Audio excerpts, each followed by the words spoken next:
हम लोग डिस्कस कर रहे हैं चैतन्य महाप्रभु का आविर्भाव दिवस। वृंदावन दास ठाकुर अपनी चैतन्य भागवत में लिख रहे हैं कि मैं कौन हूँ जो महाप्रभु के जन्म लीला के बारे में चर्चा करूँ, जिनके जिनके जिनके गुण और रूप और लीलाएं अनंत शेष भी शेष नहीं पा पाते लीला वर्णन में, तो मैं कौन हूँ। सारे ऑथर जो महाप्रभु के बारे में डिस्क्राइब कर रहे हैं सब यही फील कर रहे हैं अपने अंदर। फॉर एग्जाम्पल चैतन्य चरितामृत महाकाव्य मुरारी गुप्त जी ने लिखा है, जिसको चैतन्य कड़चा भी कहते हैं। उसमें मुरारी गुप्त जी भी लिख रहे हैं कि मैं एक लंगड़ा अंधा व्यक्ति कैसे महाप्रभु के बारे में लिख सकता हूँ, मगर फिर भी मैं प्रयास करूँगा।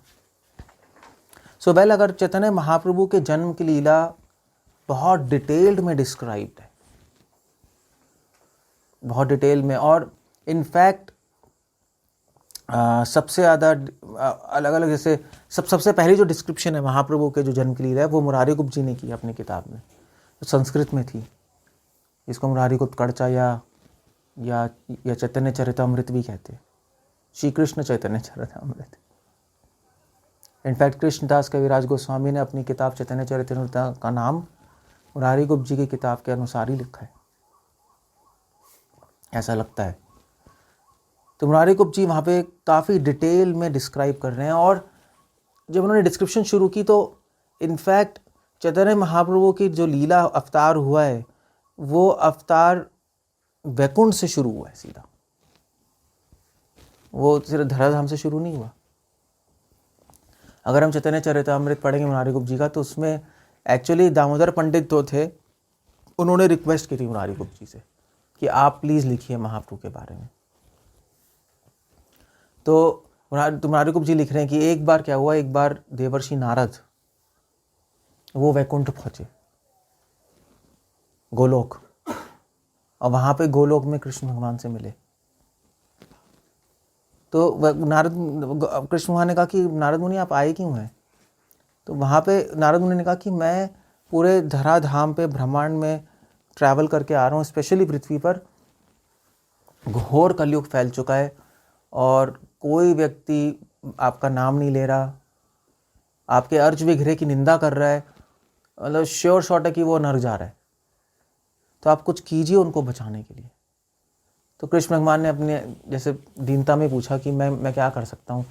तब नारद मुनि ने कहा कि एक तरीका है, आप जगन्नाथ मिश्र और सची माँ के गर्भ के घर आप प्रकट होइए और संकीर्तन यज्ञ का आरंभ कीजिए। तो भगवान ने कहा कि ठीक है, मैं ऐसे ही करूँगा। तब कृष्ण भगवान ने अपने सारे अनुयायियों को ऑर्डर दिया, देवी देवताओं को, ऋषि मुनियों को, कि आप मुझसे पहले जाइए और अलग अलग जगह पे अवतार लीजिए और एक स्टेज सेट कीजिए मेरे आने का। तो इसकी बहुत बड़ी डिस्क्रिप्शंस हैं चैतन्य भागवत में, मुरारी गुप्त जी के चैतन्य चरितामृत में, कि कौन कौन कहाँ कहाँ पैदा हुआ। इनफैक्ट मज़े की बात है, चैतन्य चरितामृत में भी, चैतन्य भागवत में भी लिख रहे हैं कि जितने भी डिवोटीज़ जिन्होंने अवतार लिए, जिन्होंने जन्म लिया यहाँ पर, उन सबको ये नहीं पता था कि दूसरा व्यक्ति कौन है वो नहीं जानते थे। सिर्फ कृष्ण और चैतन्य महाप्रभु जानते थे कि किसका क्या स्वरूप है। जैसे उदाहरण के लिए मुरारी गुप्त जी और चैतन्य भागवत में लिख रहे हैं,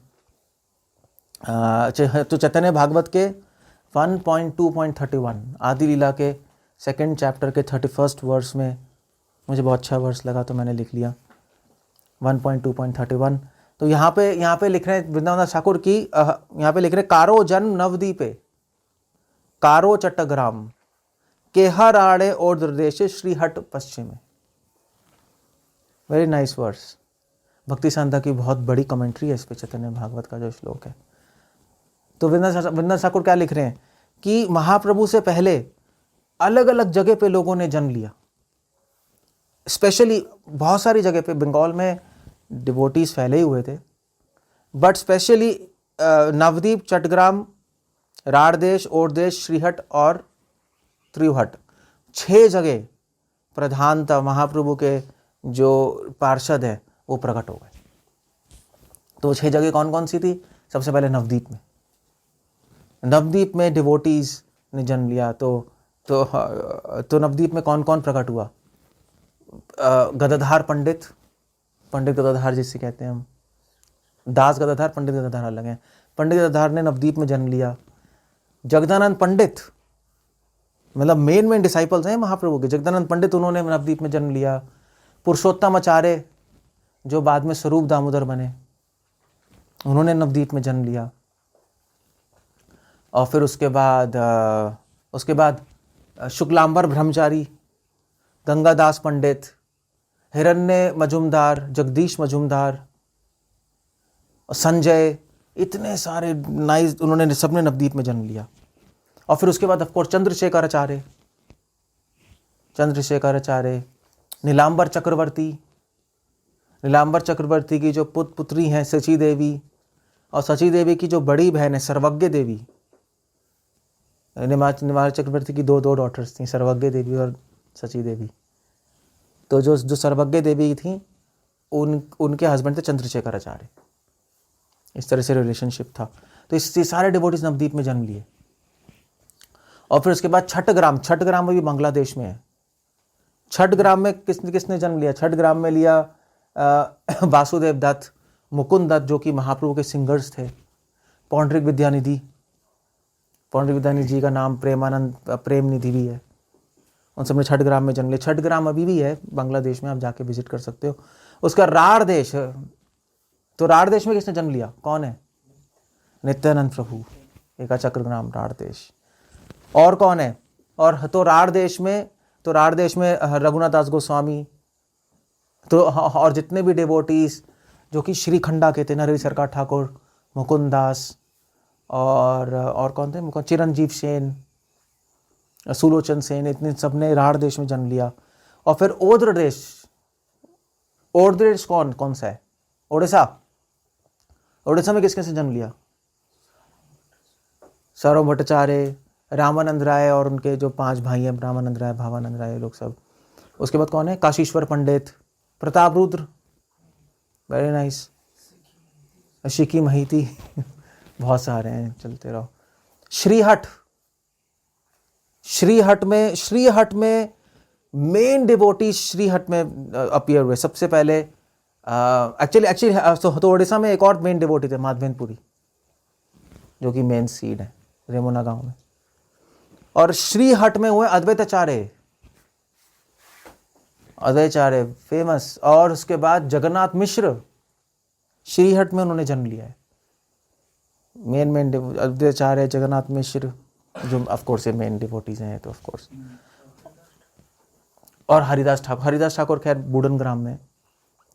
हरिदास ठाकुर के गुरु कौन थे? कौन नहीं, चलो ये तो आपको नहीं पता होगा, ये थोड़ा कॉम्प्लिकेटेड क्वेश्चन है, बट एनीवे।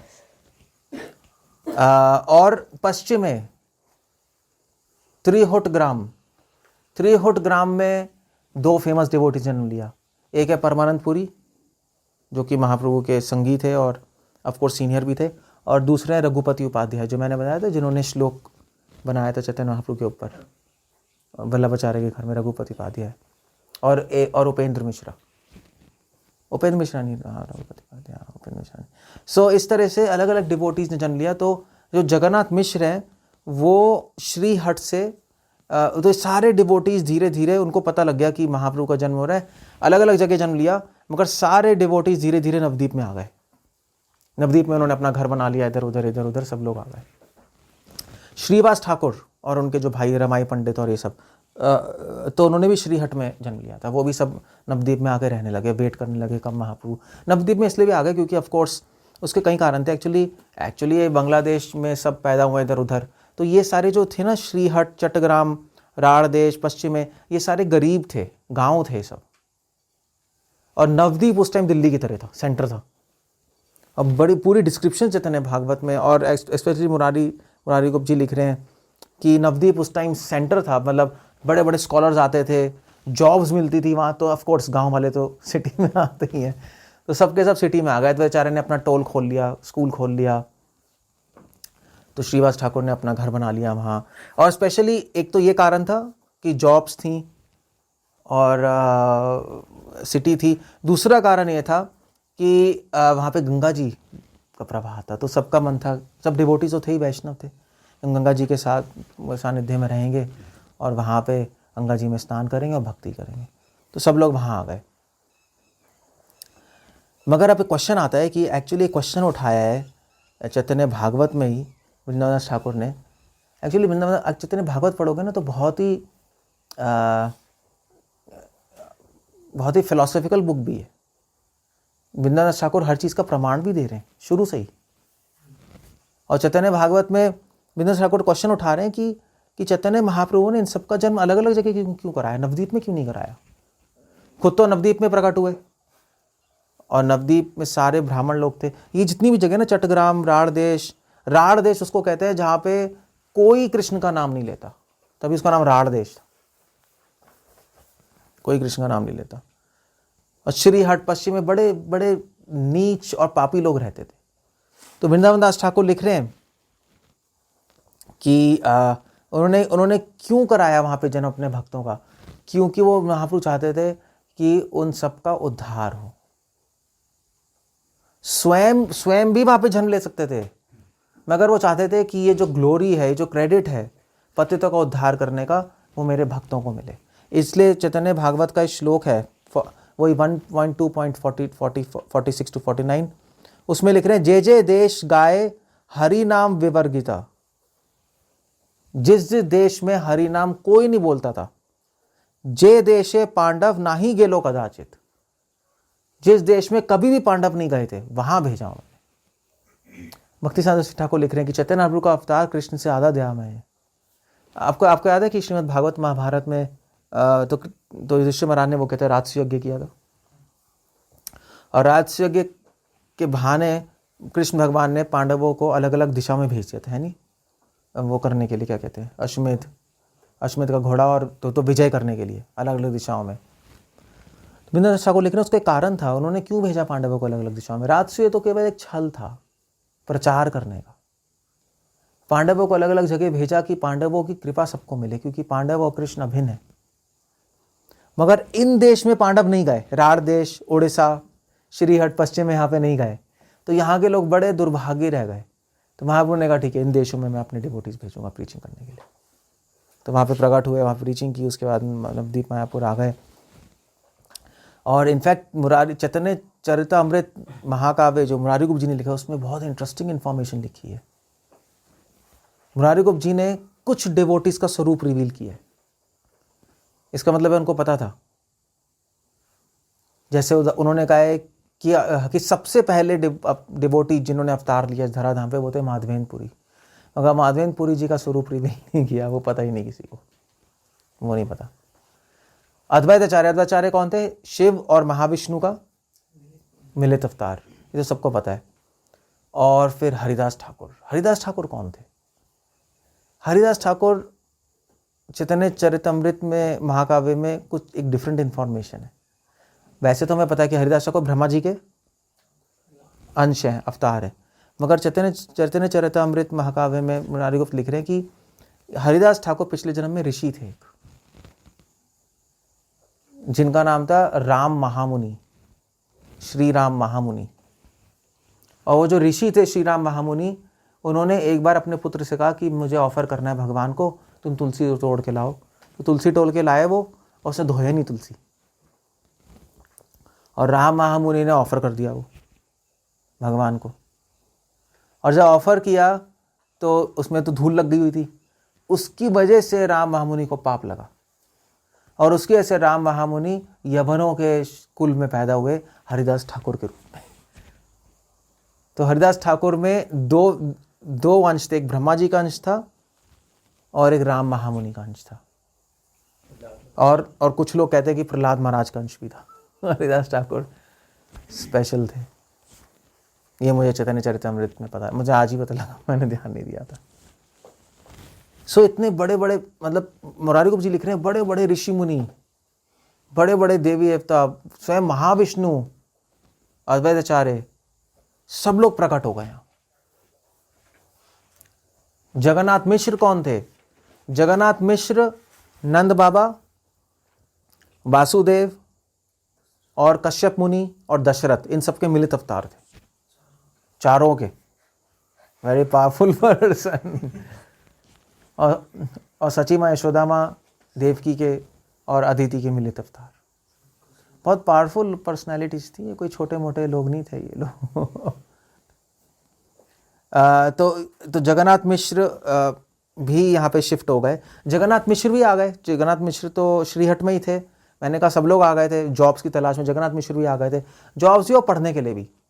मेन तो सब गांव से दिल्ली पढ़ने आते ना, सारी यूनिवर्सिटीज नवदीप में थी। तो जगन्नाथ मिश्र भी पढ़ने के लिए आ गए और पढ़ने के लिए सीधा नीलांबर चक्रवर्ती का स्कूल बड़ा फेमस था, वहाँ पे बैठ के उन्होंने पढ़ाई की। तो नीलांबर चक्रवर्ती इतने खुश हुए जगन्नाथ मिश्र से कि उन्होंने उनको टाइटल दिया। और टाइटल क्या दिया उनको? टाइटल दिया पुरंदर। जगन्नाथ मिश्र पुरंदर कहते हैं उनको। पुरंदर मतलब जो कि वेदों में बहुत प्रवीण है, इसलिए उनका नाम पुरंदर भी है जगन्नाथ मिश्र का।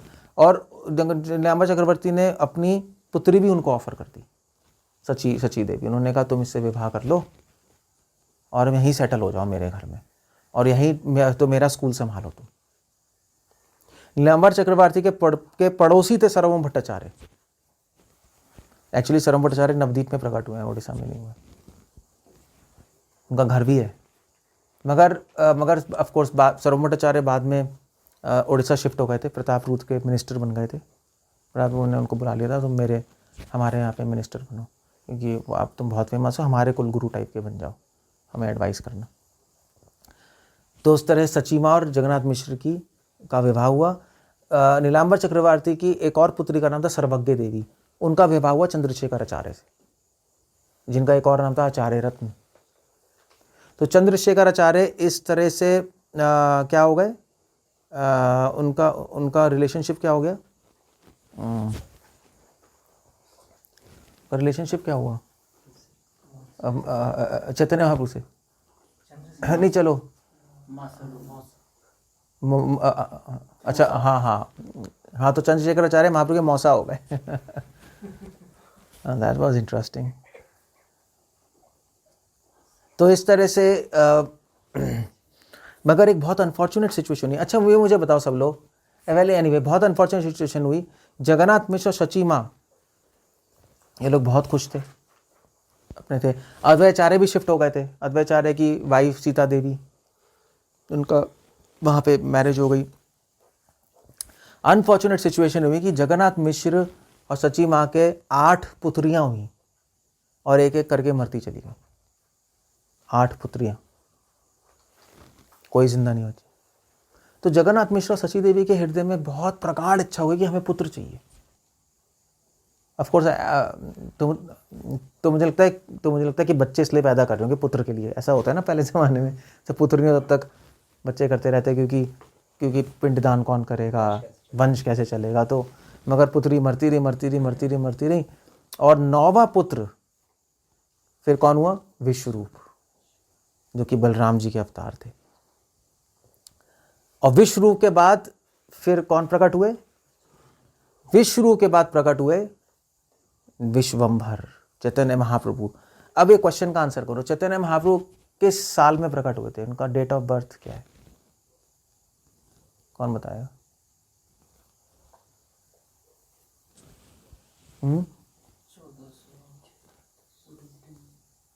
89 नहीं, 1486 है नहीं, 1486 आज के दिन। मगर एक्चुअली अगर आप ध्यान से पढ़ोगे तो 1485 है, क्योंकि सची माँ के गर्भ में वो प्रकट हुए 1485 में। 1485 में जनवरी के महीने, जनवरी के एंड में। 1485 कैसे आएंगे? 1485 जनवरी एंड। वो सची माँ के, वो जगन्नाथ मिश्र के मन में प्रकट हुए, मन से सची माँ के मन में प्रकट हुए और सची माँ के मन से सीधा उनके घर में आ गए। तो एक्चुअली 1485 पे वो धराधाम में वो इस भौतिक जगत में प्रवेश हुए सची माँ के घर में। और फिर 1485 जनवरी एंड से लेकर आप देखो, कैलकुलेट करो, महाप्रभु का जन्म को कब हुआ? फाल्गुन में 1486 में, मार्च में। तो कितने महीने हो गए? 13 महीने हो गए। 13 महीने सची माँ के घर में रहे हैं। जनरली बच्चा कितना टाइम रहता है? 9 मैक्सिमम 10।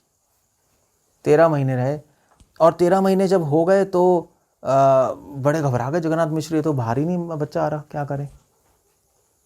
तो उस टाइम उन्होंने सची माँ के पिताजी जो नीलांबर चक्रवर्ती को बुलाया। नीलांबर चक्रवर्ती बहुत बड़ा एस्ट्रोलॉजर थे। उन्होंने एस्ट्रोलॉजी की, उन्होंने कहा कि बच्चा अभी पैदा होने वाला है पूर्णिमा के दिन। उन्होंने एस्ट्रोलॉजी की, और आज के दिन, पूर्णिमा के दिन वो प्रकट हुए चैतन्य महाप्रभु। और जब प्रकट हुए, प्रकट होते ही चैतन्य महाप्रभु ने संकीर्तन मूवमेंट शुरू कर दिया। संकीर्तनाई का पितरऊ पूर्णिमा के दिन प्रकट हुए। क्यों? क्योंकि जिस दिन प्रकट हुए उस दिन ग्रहण लग गया। तो वो वृंदादास ठाकुर चैतन्य कृष्णा के स्वामी भी लिख रहे हैं कि भी जब चैतन्य चंद्रोदय हो गया, चैतन्य चंद्र उदय हो गए, तो इस चंद्र का फायदा ही क्या, राहु ने ग्रस लिया उसको। अब हमारे मायापुर मंदिर का नाम क्या है? चैतन्य चंद्रोदय टेम्पल। तो चैतन्य, तो जब महाप्रभु प्रकट हुए,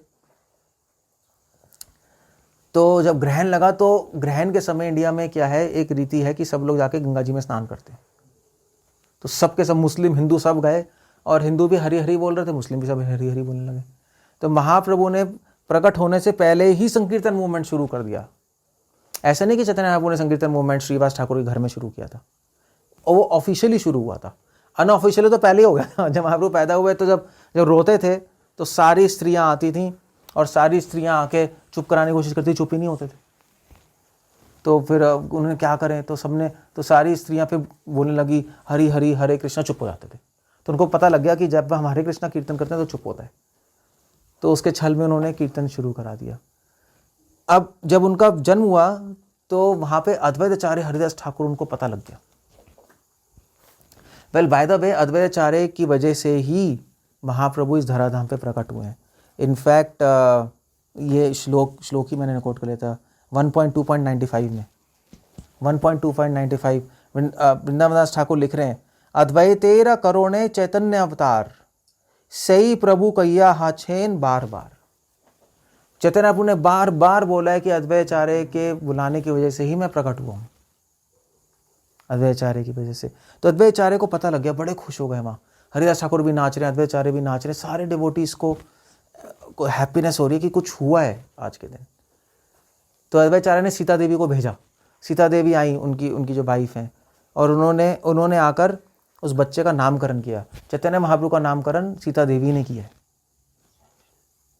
और तो सीता देवी ने नाम क्या दिया उनका? क्या दिया? निमाय। निमाय क्यों दिया? क्योंकि उन्होंने कहा कि भाई इतने सारे बच्चे मर गए, अब तो इस पे कोई नज़र ना लग जाए, तो इसलिए नीम से निमाय। तो नीम पेड़ शायद शाकिनी डाकिनी और इन सबको भगाता है, तो उन्होंने उससे निमाय नाम दे दिया। मगर जब स्कूल में नाम लिखवाया तो निमाय नहीं लिखवाया था, तो उन्होंने विश्वम्भर लिखवाया था। जगन्नाथ मिश्र ने विश्वम्भर, उनका ऑफिशियल नेम विश्वम्भर था। विश्वरूप और विश्वम्भर।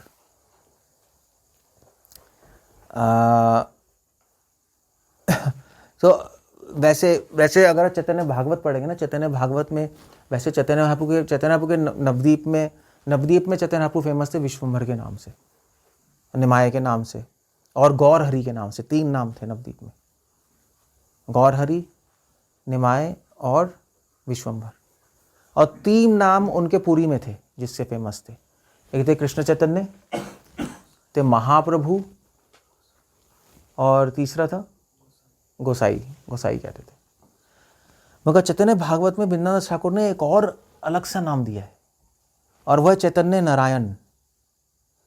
मैंने ध्यान से पढ़ा, चैतन्य नारायण वृंदावन दास ठाकुर ने नाम दिया है। वृंदावन दास ठाकुर, कृष्ण कबीर स्वामी ने ऐसा नहीं बताया चैतन्य नारायण। वृंदावन दास ठाकुर ने चैतन्य भागवत में चैतन्य महाप्रभु ये रिवील किया कि चैतन्य महाप्रभु स्वयं भगवान है, और प्लस उनका आने का एक्सटर्नल रीजन क्या है। 2 चीजें रिवील किया महाप्रभु की लीला के बारे में, कि वो चैतन्य, वो नारायण स्वयं है, नारायण कृष्ण एक ही बात है, और उनका आने का कारण क्या है, बहिरंग कारण प्रचार।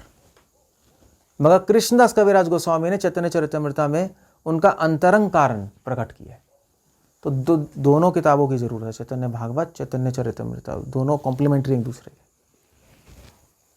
तो अगर आपको महाप्रभु के बारे में जानना है तो दोनों किताबें पढ़नी चाहिए, चैतन्य भागवत, चैतन्य चरितमृत, तब पूरी पिक्चर मिलेगी। इसलिए यहाँ पे लिख रहे हैं अतएव सर्वदेशे, पता नहीं क्या लिख दिया, नवदीपे आशीष बार होते मिलन, पता नहीं समझ नहीं आ रहा। एनीवे, इस तरह से चैतन्य महाप्रभु का अवतार हुआ। चैतन्य महाप्रभु का जो अवतार हुआ है आज, वो अवतार स्पेशल है। और वो स्पेशल इसलिए है क्योंकि इस अवतार में चैतन्य महाप्रभु तो मुरारी गुप्त अपने चैतन्य चरित्र महाकाव्य में लिख रहे हैं कि इस अवतार में वो एक स्पेशल काम कर रहे हैं।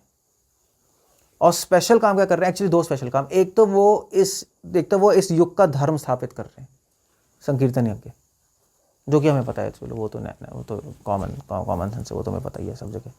मगर दूसरा जो इंपॉर्टेंट काम कर रहे हैं चैतन्य महाप्रभु, वो ये कर रहे हैं कि इस अवतार में वो कीर्तन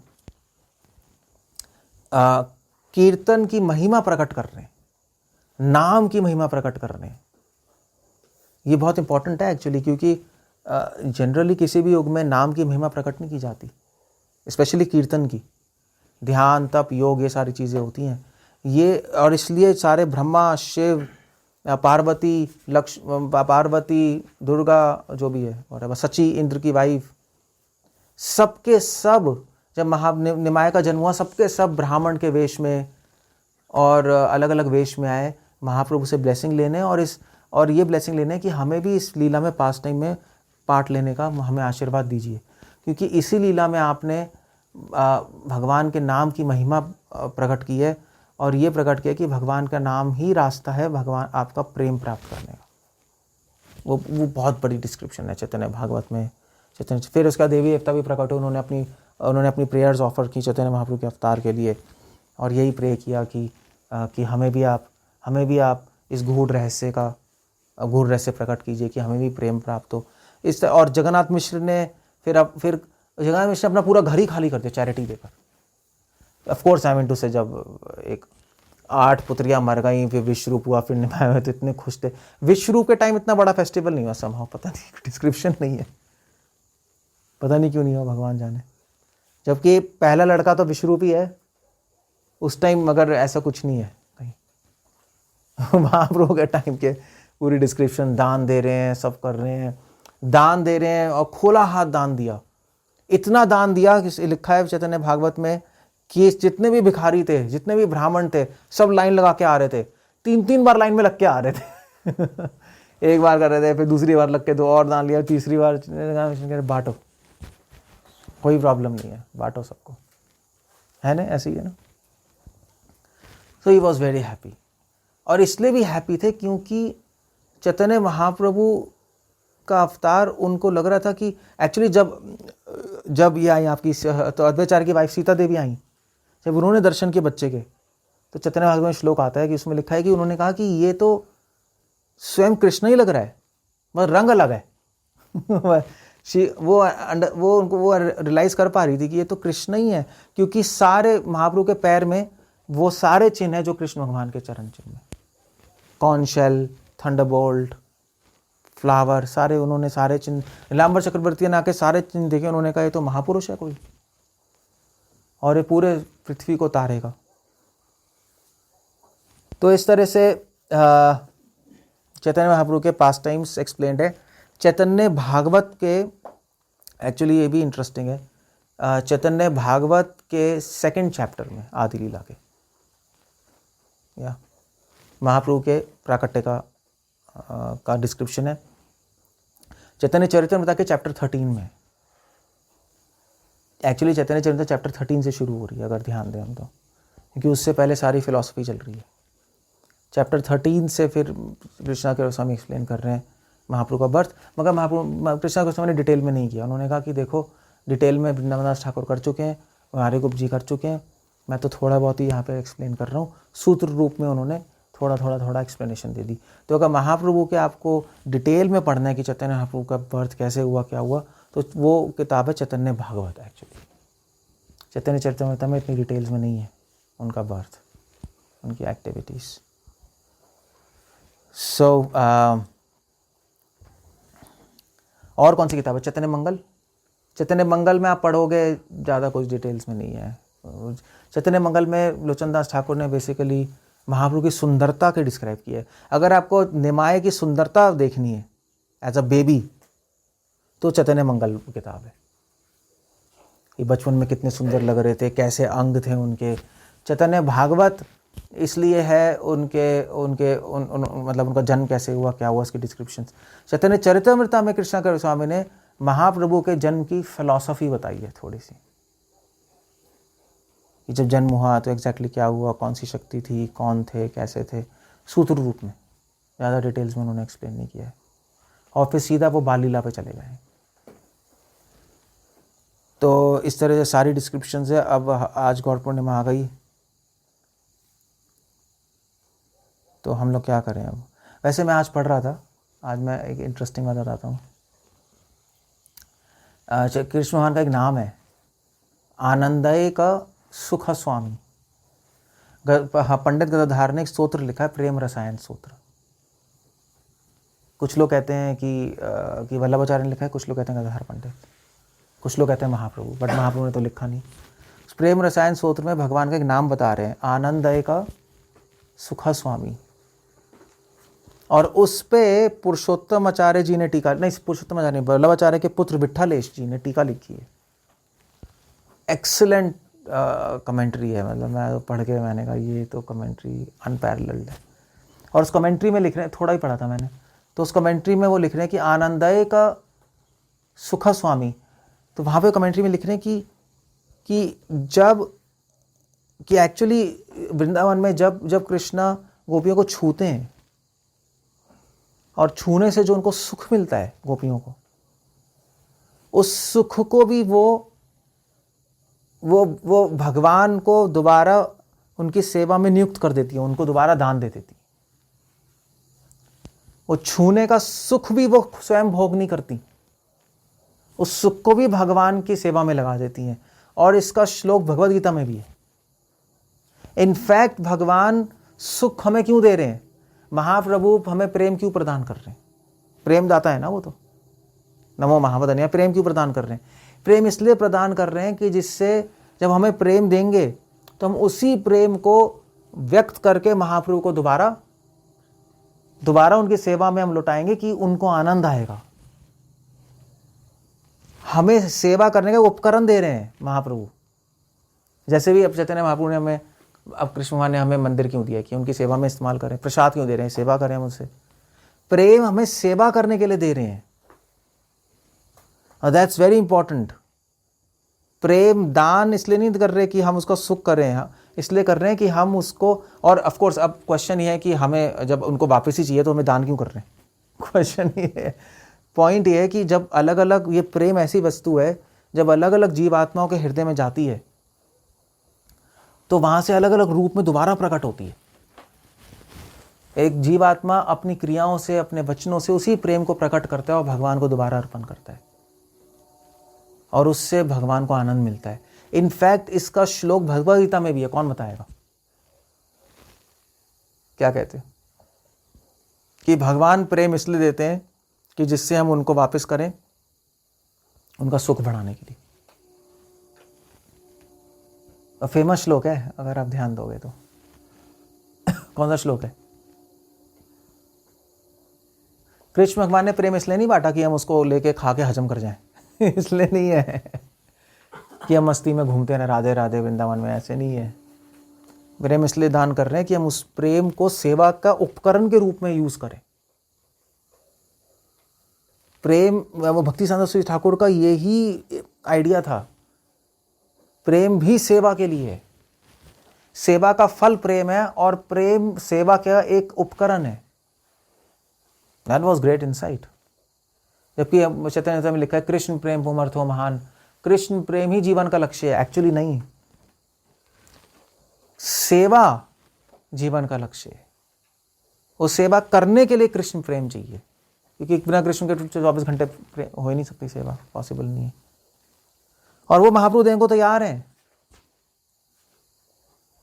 और इसका श्लोक क्या है गीता में? इसका श्लोक है 5वें अध्याय का श्लोक है। कौन बताएगा?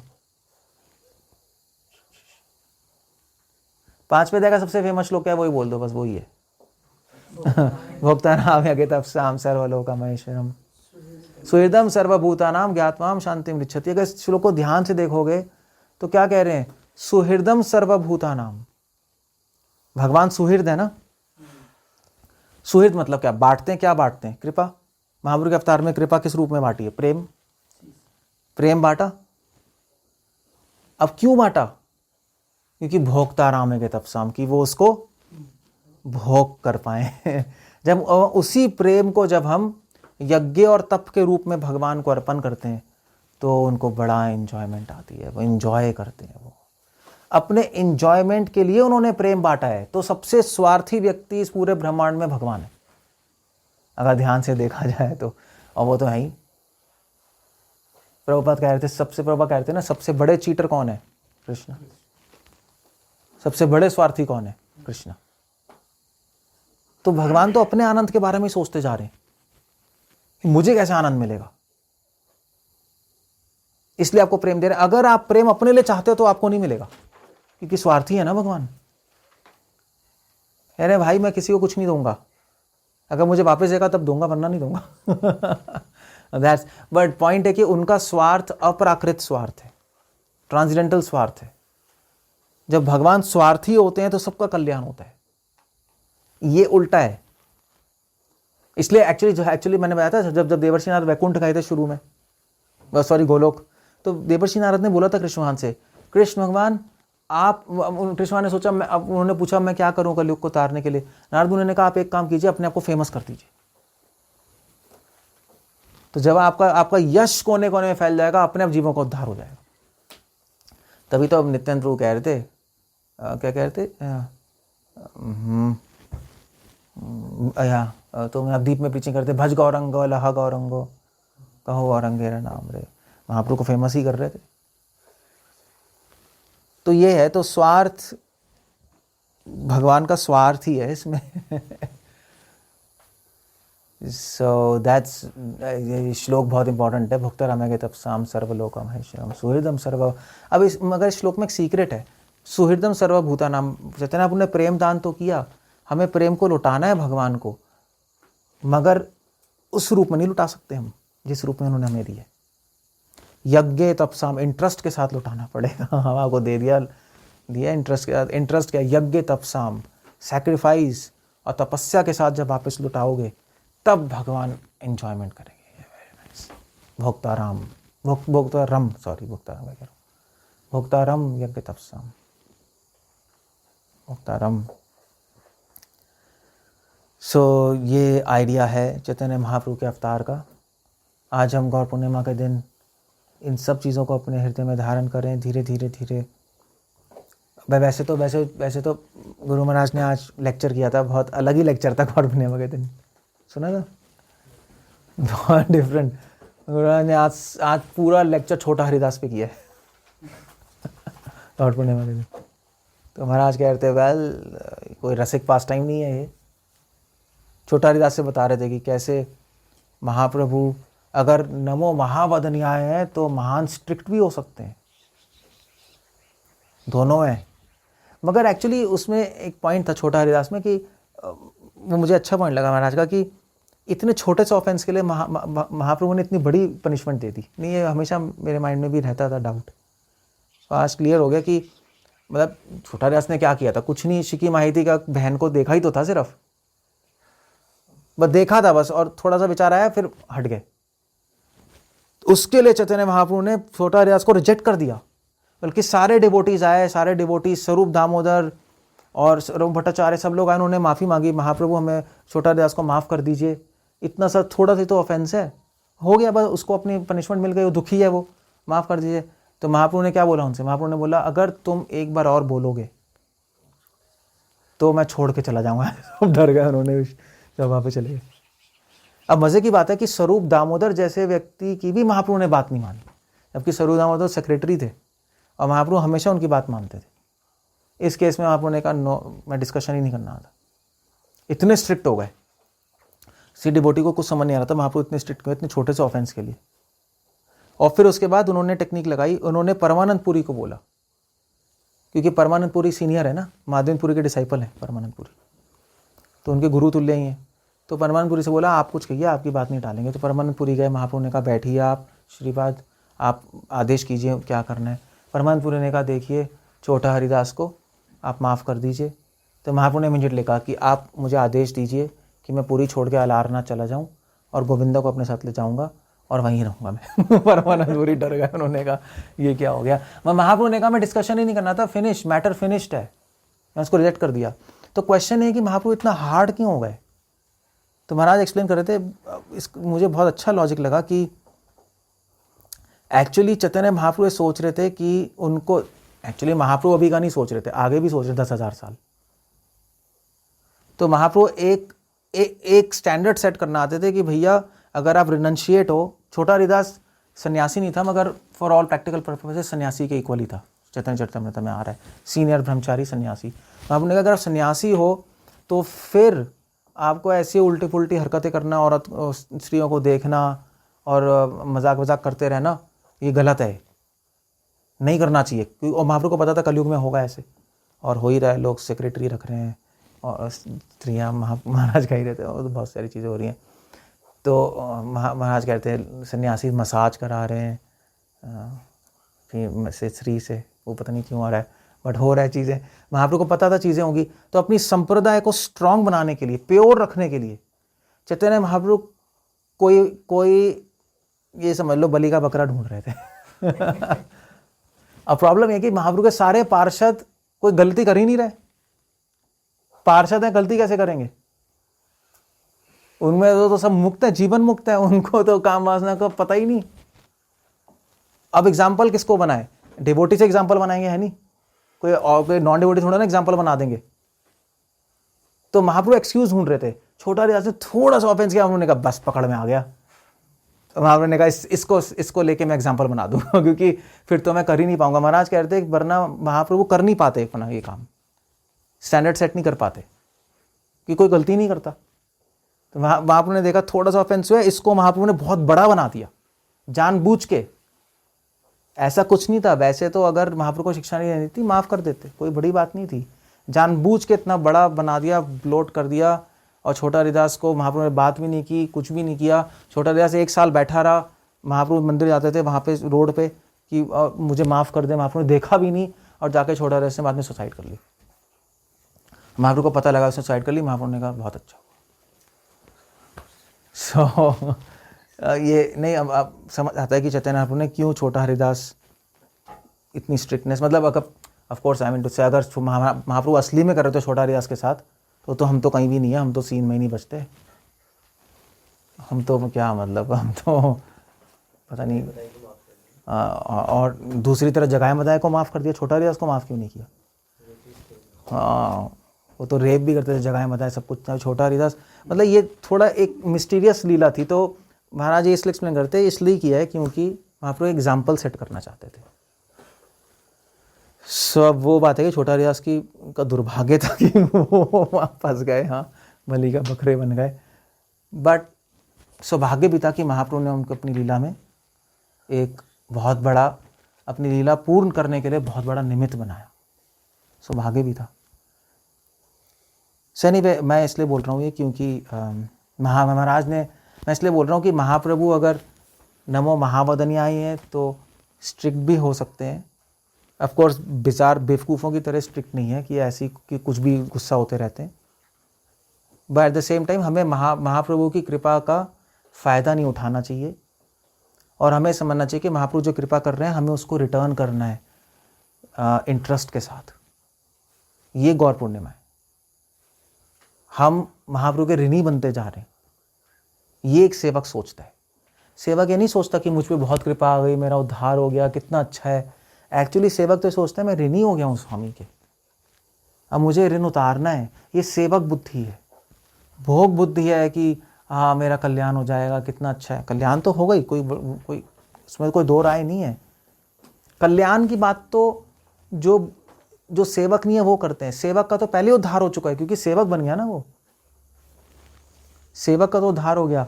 अगर सेवक बुद्धि से सोचोगे तो आपका पहले उद्धार हो चुका है। सेवक बुद्धि चाहिए। तो हम गौर पूर्णिमा के दिन आज भाव लें कि हमें महाप्रभु का ऋण उतारना है। महाप्रभु का ऋण तो बहुत चढ़ गया है। बल्कि भक्ति संत कहते थे कि आप भगवान महाप्रभु का ऋण कभी नहीं उतार पाओगे, असंभव है। जितनी महाप्रभु कृपा दे रहे हैं उतना ही ऋण चढ़ता जा रहा है, तो वो कैसे उतारोगे? और अगर आप ऋण उतारने के लिए कुछ करोगे सेवा, तब भी ऋण चढ़ गया, क्योंकि महाप्रभु आपकी सेवा स्वीकार कर रहे हैं। महाप्रभु के आपकी सेवा स्वीकार करना भी एक ऋण है तो फिर आप चुका ही नहीं सकते, इम्पॉसिबल है, इम्पॉसिबल है। तो बस हम एक ही काम कर सकते हैं कि अपना बेस्ट करें और बाकी महाप्रभु पे छोड़ दें। हरे कृष्णा। श्रील प्रभुपाद की जय। चैतन्य महाप्रभु की जय।